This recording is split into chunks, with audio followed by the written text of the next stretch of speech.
Okay, चलिए start करते हैं। आज का जो हमारा पोएम है उसका नाम है अनक्लेम्ड और लिखने वाले हमारे पोएट हैं विक्रम सेठ। ये आपको CCSU के PhD सिलेबस में मिल जाएगा। पोएम जो है 10 लाइन में है, बहुत ही छोटा पोएम है, कपलेट फॉर्म में है, 5 कपलेट्स है हमारे पास।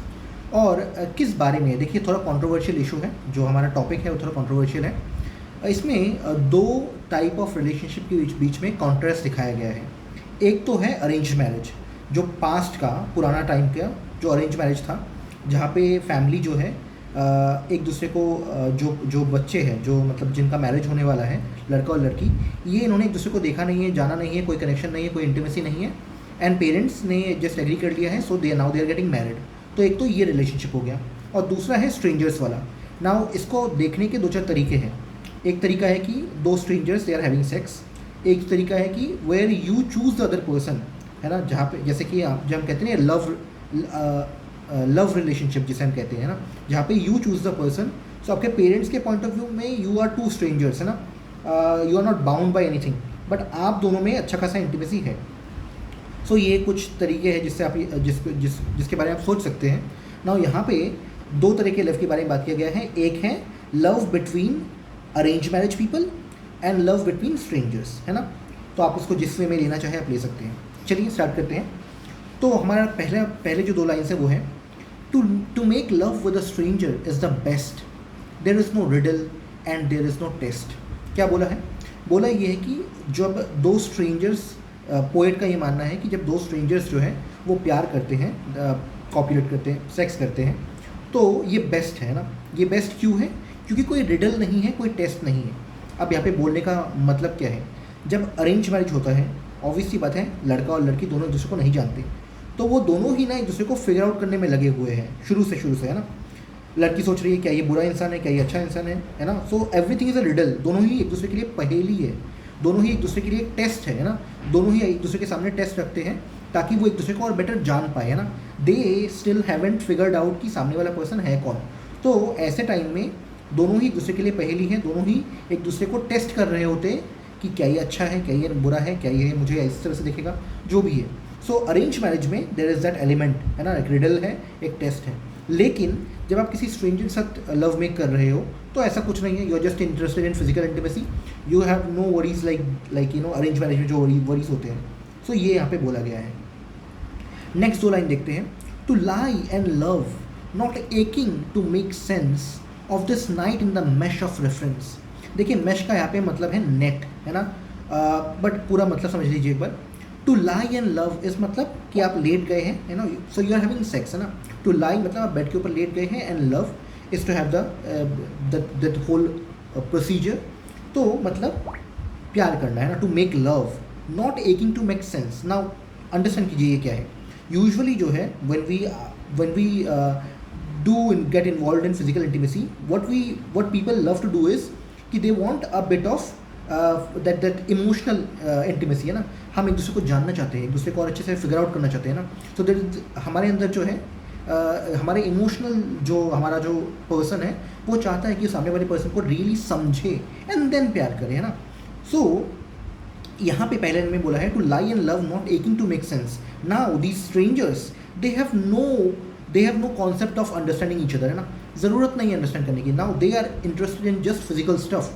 सो जब आप एक स्ट्रेंजर के साथ जो है सेक्स कर रहे हो, तब आपको ज़रूरत नहीं है कि आप उसको समझो, उसके कंडीशन को समझो, उसका दिन कैसा जा रहा है, ये, है ना। So there is no need of emotional intimacy there, है ना। You can just no straight away move into physical stuff. यहाँ पे पोएट इस चीज़ को बहुत ही बेहतर मानता है compare to when you want to like make sense of everything, है ना, जो कि अरेंज मैरिज में होता है। नाउ नोटिस कीजिए अरेंज मैरिज में क्या होता है, एटलीस्ट हमारे पोएट के पॉइंट ऑफ व्यू में, दोनों ही जो लोग हैं वो एक दूसरे को अच्छे से जानते नहीं है। सो देयर इज वो इंटीमेसी वहाँ पे नहीं है। So now when they lie and love, when they in an arrange marriage, when they have sex, they are aching to make sense, है ना। They are like inside they are trying to understand the other person, है ना। वो अभी भी again उनके बीच में कोई इंटीमेसी नहीं है, इमोशनल इंटीमेसी, है ना। They are trying to figure it out. So arrange marriage में इंटीमेसी क्या बोलते हैं, इमोशनल इंटीमेसी तो तब भी नहीं है ना। लेकिन वहाँ पे एक चाह है कि I wanted to understand the person and then ये एक्ट फिजिकल इंटीमेसी का बेटर होता। लेकिन स्ट्रेंजर के साथ जब सेक्स करते हैं तो ऐसा कुछ नहीं है, there is no need, there is no desire of that emotional intimacy, people can just get into physical stuff, तो ये बोला गया है. So there is no not aching to make sense of this night in the mash of reference, है ना, कि इसका क्या मतलब है. हम सोचते हैं ना कि हम जो इस पर्सन के साथ मैं हूँ, इस रात में इस टाइम स्पेंड कर रहा हूँ, इसका क्या मतलब है, आगे हम कहाँ जा रहे हैं, फ्यूचर में हमारा कैसा होगा, है ना, क्या क्या हम लोग जो है, क्या इवेंचुअली इससे एक बच्चा आएगा, है ना, जो भी हम हज़ार चीज़ें सोचते हैं ना. वो एक मैरिड कपल ये सोचेगा, है ना, एक अरेंज मैरिज वाला कपल ये सोचेगा हम कहाँ जा रहे हैं, क्या ये सही है, क्या ये सही नहीं है, क्या मुझे बच्चा चाहिए, वो हज़ार चीज़ें सोचेगा, है ना. उसको सोचना पड़ेगा कि पेरेंट्स क्या सोचेंगे, क्या उनके पास आवाज़ जा रहा होगा. सो एक अरेंज्ड ऑर्थोडॉक्स फैमिली में ऐसा होगा, ऐसा हज़ार वरी जो है उनके माइंड में चल रहा होगा while they are having that sex. लेकिन एक स्ट्रेंजर के साथ जब आप करते हैं तब ऐसा आपको ज़रूरत ही नहीं है, you are not thinking about that, you just thinking about physical stuff, है ना. तो to lie in love not aching to make sense, है ना, you are not inside, you are not feeling कि ओके सामने वाले पर्सन को समझता हूँ, या फिर आज रात का क्या मीनिंग है, they are not thinking about meaning, they are just doing it. So ये रहा आपका सेकेंड कपलेट. थर्ड है आपका to touch unclaimed by fear of imminent day and understand as only strangers may.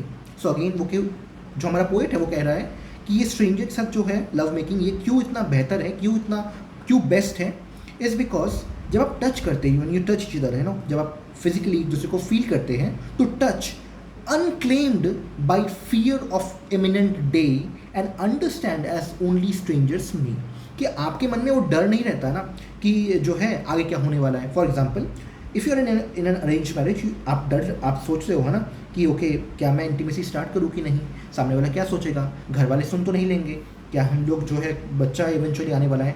आपके मन में हज़ार प्रॉब्लम्स जो है पहले ही आ जाते हैं ना, हज़ार चीज़ें, क्योंकि आपको सोशल चीज़ों का ख्याल रखना पड़ेगा.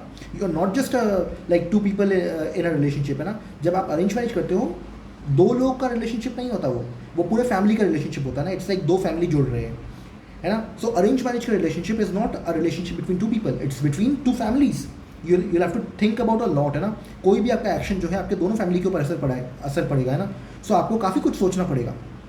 नाउ आपके मन में जो है ढेर सारा डर आएगा कि क्या ये करना चाहिए, क्या ये करना चाहिए, क्या ये होना चाहिए, क्या वो होना चाहिए.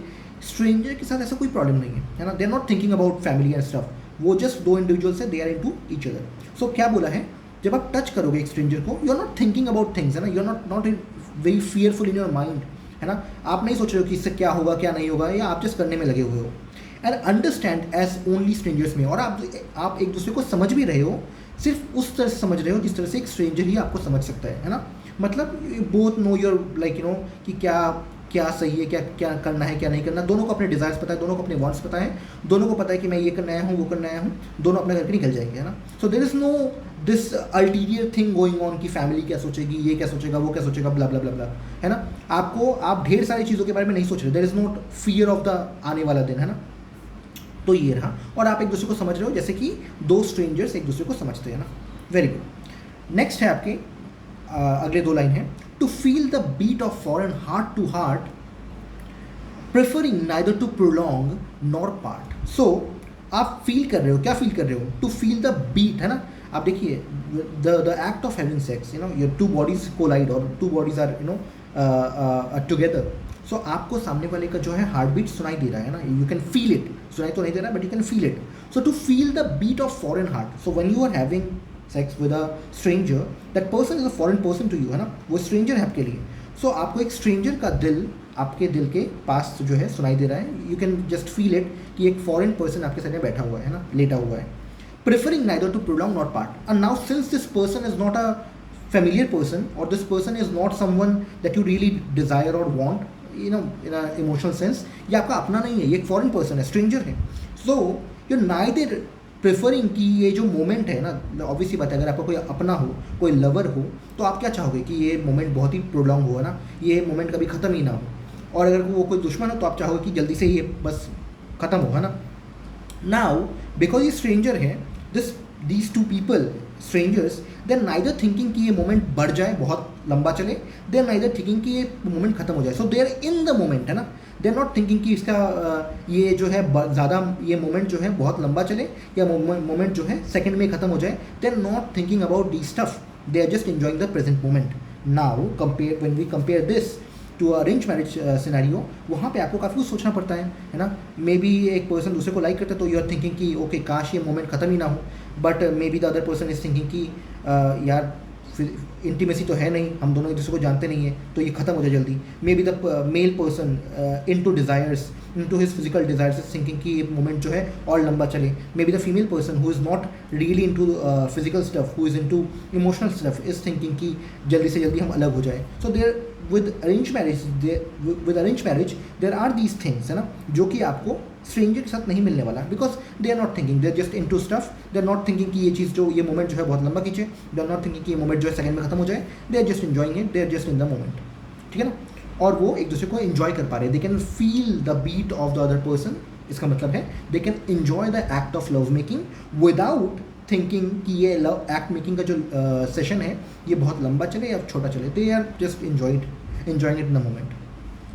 आपके आखिरी दो लाइन्स हैं, to rest within the unknown arms and know that this is all there is, that this is so. Now क्या बोला गया यहाँ पे? Again ये बहुत चीज़ में जो है to be present होने का को बोलता है कि आप इस मोमेंट में जो है एक्टिव रहे. क्या बोला है यहाँ पे? To rest within the unknown arms, मतलब एक स्ट्रेंजर्स के बाहों में रेस्ट करना. या सो यहाँ पे लव मेकिंग का जो एक्ट है वो खत्म हो चुका है. Now you are resting in the arms of this person who is foreign to you, है ना, जो आपका जाना मतलब आप एक स्ट्रेंजर है आपके लिए. एंड ये उसके बॉडी में रेस्ट करते हुए, उसके बॉडी उसके आर्म्स के अंदर रेस्ट करते हुए यू नो क्या that this is all there is, कि इस मोमेंट में ये सब कुछ है. दैट दिस इज सो, है ना. So you are not thinking about stuff, you are not thinking about future, क्या होगा क्या नहीं होगा एंड एटसेट्रा एटसेट्रा. आप कंपेयर कीजिए इसे, compare it with arrange marriage scenario. There when you are, जब लव मेकिंग का ये एक्ट खत्म हो चुका है, लड़की और लड़के दोनों के माइंड में हज़ार चीज़ें चल रही हैं.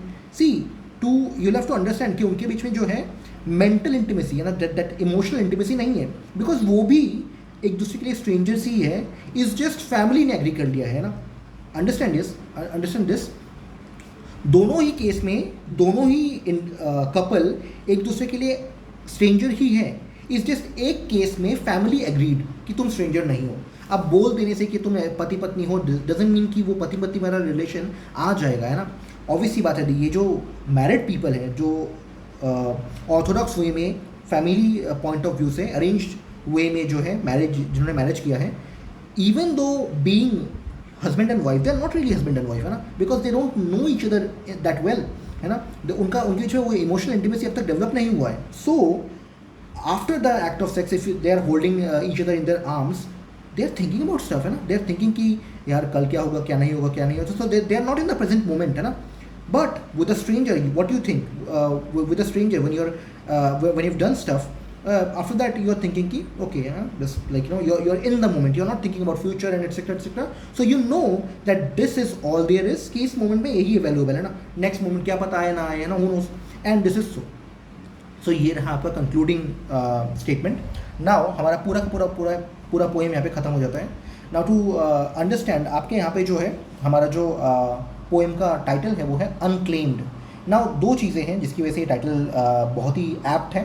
एक तो देखिए थर्ड लाइन पे we have this to touch unclaimed by fear. So one is your unclaimed by fear, but उससे भी इंपॉर्टेंट ये है कि स्ट्रेंजर वाले लव में you have not claimed other person, while arrange love में you have claimed other person. Now that person is your wife. From arrange है, emotional intimacy नहीं है, बट फैमिली एग्री करती है.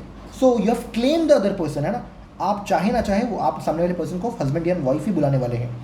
But why unclaimed? Because in the other relation, in relation with a stranger, that other person is not your slave or not related to you. So that person is unclaimed, and hence the title of the poem. चलिए हमारा यहाँ पे ये poem complete होता है. Thank you for being here. Next time next किसी topic के साथ मिलते हैं. चलिए end करते हैं.